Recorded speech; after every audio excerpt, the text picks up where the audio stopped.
I died 3 times, and on the last one I begged to stay. But God sent me back because there is something humanity is forgetting. She died 3 times, and she asked to remain. Not out of exhaustion, not out of fear of life, but because what she saw in the moments when her heart stopped beating made the other side feel more real than anything she had ever known. Her name is Lily Hartman, 13 years old. She lives in a small town where the wind sings through the windows each night like the whisper of someone who doesn't want to be forgotten. And in that seemingly peaceful place, fate chose her to witness a truth most people are not ready to face. Lily was an ordinary child. She went to school, rushed through breakfast, and sometimes forgot to pray before dinner. She wasn't skeptical, but she wasn't devoted either. Then the accident happened. The car lost control, flipped 3 times, and exploded like a slow-motion scene with no director. Lily saw her body from above. She heard her mother screaming while the world around them fell into stillness. But that silence was not the end. It was only the beginning of a doorway. From that moment on, Lily entered a journey no one could prepare for. Not doctors, not priests, not scientists. Only a small soul and a growing light, drawing her not toward a destination, but into the very center of a truth that humanity has long tried to avoid. But the first thing Lily saw was not heaven. It was a place without light, without voices, where souls that didn't know they had died still wandered, searching for a door that had never opened. And it was there that the second death began. Before the light appeared, before even the first death arrived, Lily Hartman was just a child like any other. She lived in a small town in Colorado where the rooftops turned white in winter, and the long nights carried the scent of dry grass and cold air. Her father died of a sudden heart attack during a church service when Lily was 6, leaving the family in a nameless void. Her mother, once a woman who believed in the sacredness of silence, became even quieter after that. Lily grew up at a dinner table where the sound of spoons tapping against plates said more than any words ever did. She didn't lose her faith, but she had never truly understood what faith was. Sunday church felt more like a routine than a relationship. Sit down, sing along, listen to a few verses, and go home. In Lily's mind, God was something distant. Not cruel, not kind, just unreachable. She often wondered, if God is love, why did my father die? Why does my mother cry when she thinks I don't see her? No one answered, and time slowly taught Lily the language of silence. Just like her mother. At school, she didn't stand out. She wasn't the smartest, she wasn't bullied, she wasn't in the spotlight. She simply existed in the background. But inside her mind, there was never true quiet. She would often look up at the sky, not to dream, but to feel how small she was, as if she were asking a question no one ever heard. Then one afternoon, as ordinary as all the others, destiny chose to break the silence. Because sometimes God doesn't send messages through scripture, but through the sound of shattering glass, a stopped heartbeat, and a soul being pulled from flesh to begin again in the very place where everything seemed to end. That day began like any other. The sky was gray, and melting snow speckled the windshield. Her mother was driving Lily to pick up a few things for an upcoming birthday party. Lily sat in the passenger seat, one earbud in, eyes watching people pass along the street. A soft song played, blending with the wind and her mother's voice asking something she didn't quite catch. Then, everything ended in 3 seconds. A truck ran a red light. Tires screamed. Her mother yelled. Lily turned her head. A flash of white exploded, like someone had switched off the world. There was no pain. No blast. Just silence. Lily opened her eyes, but not her physical ones. She was looking down, watching herself. A small body was crushed within twisted metal. She saw her mother screaming, blood on her forehead. She saw paramedics rushing in. She screamed, too. But no one heard her. No one looked up.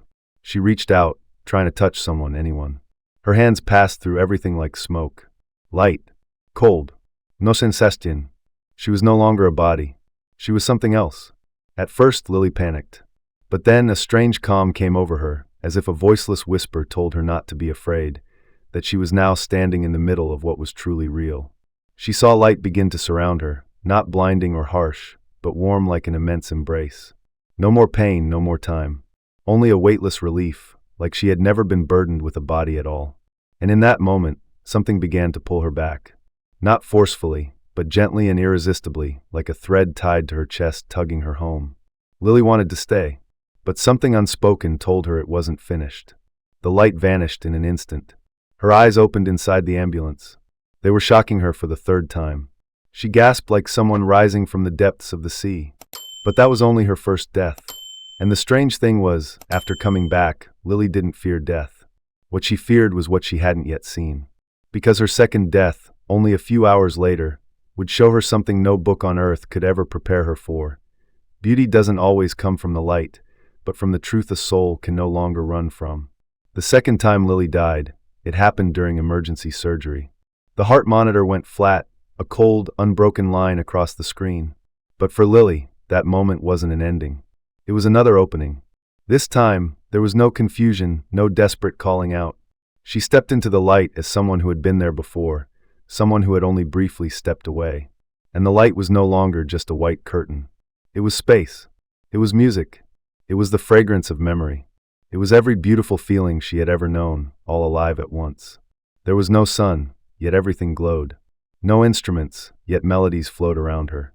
With each step, the ground felt absent, not because it was empty, but because she no longer needed gravity to know what was real. In front of her, a field opened wide. There were no flowers, but there was fragrance. No wind, but the air moved. Everything felt like a dream, except the emotions were too real to deny. And then, she saw her grandfather, the man she had never met in life, only seen in an old photo in the living room. He stood there, much younger than the man her mother used to describe. But Lily knew it was him. Souls don't recognize each other by faces. They know by the thread that binds them inside. He didn't speak. He simply opened his arms. And Lily stepped into that embrace, as if she had done it 1,000 times before she was even born. In his arms, she felt memories that didn't just belong to her, but to her entire family, as if in this light, every life was part of a single woven tapestry. Not far from them, 2 small points of light approached. Children, yet without defined forms. Lily stopped, and suddenly, she understood something no one had ever told her. She knew who they were. One was a boy, the other a girl. No one had spoken of them, but souls don't need words to remember. She felt love pouring from them like the deepest kind of belonging. And she knew. Her mother had lost 2 children in silence, carrying that pain alone her entire life. In this light, Lily knew everything without needing to ask. Everything was at peace. There were no more questions, no need for answers. But just as Lily felt ready to stay forever, a presence began to radiate greater than all light, stronger than any sound, yet as gentle as a lullaby whispered in the womb. A presence that silenced every soul and drew them toward it in quiet reverence. Jesus appeared. There was no crowd to welcome him. No golden trumpets. Only a truth so undeniable that no introduction was needed. Lily wasn't afraid. She felt complete. But before she could move closer, another stream of light pulled her back, faster this time. There was no voice, no refusal, just a current that carried her. She gasped awake in the recovery room. A nurse froze in disbelief. Her mother collapsed in tears. But Lily didn't cry. She didn't speak. She just looked up at the ceiling where the light had once hung and whispered, "I saw, but the most profound, the most powerful, the most terrifying part wasn't in heaven." It was waiting for Lily in the third and final death. The moment when she would meet the Lord, not to be comforted, but to be entrusted with a message that would force anyone who has ever doubted to look back into the mirror of their soul. When Lily died the 3rd time, no one expected her to return. The doctors had done everything. Her heart stopped once more. Her breath vanished. The emergency room stood still beneath the blaring alarms. But in that very moment, beyond physical life, Lily entered another realm. There was no light, no music, only an infinite space where everything was transparent yet carried weight. She didn't float. She didn't walk. She simply existed. And at the center of that existence, a figure appeared, not radiant, not towering, not imposing. But the instant he emerged, every question inside Lily fell silent. Not because she was subdued, but because she was known fully, entirely, with nothing left to hide. Jesus looked at her not with eyes, but with truth itself. Lily felt even her smallest thoughts, the words she never spoke, the times she turned away from what was right out of exhaustion, the moments she doubted her faith. All of it passed through her being like a reel of film. Not judged, but undeniable. And Jesus didn't speak at first. He simply reached out his hand, and when Lily touched it, an entire world unfolded within her mind. She saw humanity, millions, billions of souls living at once. Some singing hymns with hearts full of hate. Some poor people, yet their eyes burned with light. She saw empty churches where people prayed, but didn't truly believe. And she saw children like herself, quiet, full of questions, dismissed as too young to understand. She saw loneliness hanging over the human heart like a thick fog. And she understood that what God wanted her to bring back wasn't a warning. It was a truth. Humanity has forgotten how to love one another. Jesus whispered, not in words but in understanding. He showed Lily hell. But it wasn't fire or demons. It was a frozen space where souls could no longer connect. No one hated, but no one remembered how to embrace. No one knew how to pray. Each soul was trapped in its regret. No one called out. No one remembered why they existed. And God said, hell was not created. It is chosen. By indifference. By the refusal to love. Lily wept, not from fear but because, for the first time, she felt the pain carried by Christ, a sorrow that is not born from rejection itself, but from watching each beloved soul choose to drift farther away. She saw him regard every person with an unchanging love. Whether they denied, doubted, or despised him, that love remained whole, and the magnitude of it made Lily tremble. Then he asked, will you carry this back? It was not an invitation to tell a sensational tale, but to plant a simple reminder. Once humanity knew how to love, to forgive, to see one another as family, and that reminder is fading from our collective memory. If no one keeps it alive, the light will quietly withdraw. Lily did not answer with words. She nodded. The moment she did, Jesus placed his hand over her heart, and a gentle ache moved through her not in flesh, but in spirit, marking her with a fragment of truth. She knew she would never again be the ordinary girl she had been. What she carried was both gift and weight, yet she felt no fear, because she had glimpsed something more frightening than death, the forgetting of the light. When Lily opened her eyes in the hospital room, no one understood the small radiance now shining inside them. Only hours later, as she began to speak of things no one had taught her and no book had described, those who listened felt certainty rise within. The mind may question, but the soul recognizes truth even when reason cannot.